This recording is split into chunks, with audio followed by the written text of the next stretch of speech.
চচ্চড়ি বানাবো, মানে পাতুরি যেটাকে বলে। মুসুর ডালটাকে ভালো করে বেছে ধুয়ে নিয়েছি। এখানটায় পেঁয়াজ কুচি, পেঁয়াজ এবং গোল গোল টুকরো করে কেটে নিয়েছি, একটু বড়ো বড়ো করে।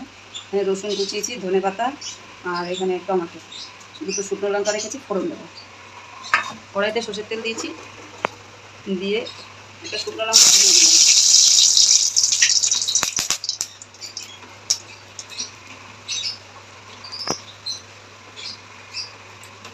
এবার পেঁয়াজ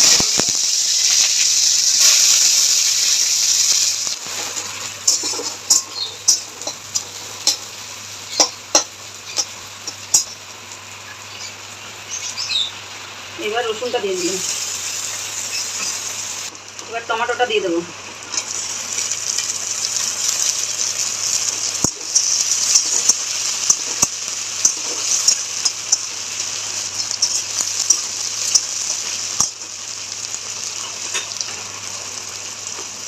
একটু হলুদ দিলাম, একটু নুন।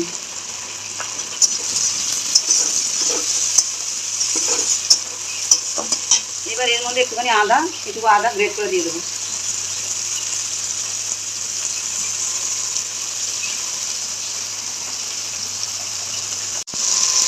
একটু কাঁচা লঙ্কাও দিয়ে দিচ্ছি।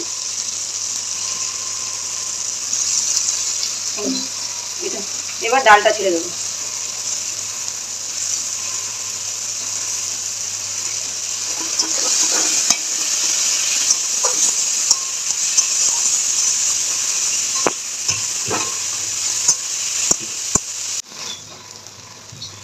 দেবো এই ডাল রান্নাটার মধ্যে একটু তেলটা বেশি লাগে, মোটামুটি আপনারা ডাল যেরকম দেবেন সেই অনুপাতে একটু তেলটা দেবেন, আর সরষের তেলে করলেই বেশি ভালো হয়।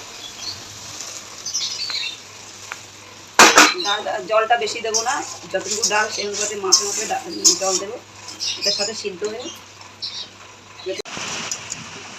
ধনে পাতা কুচি দেবো।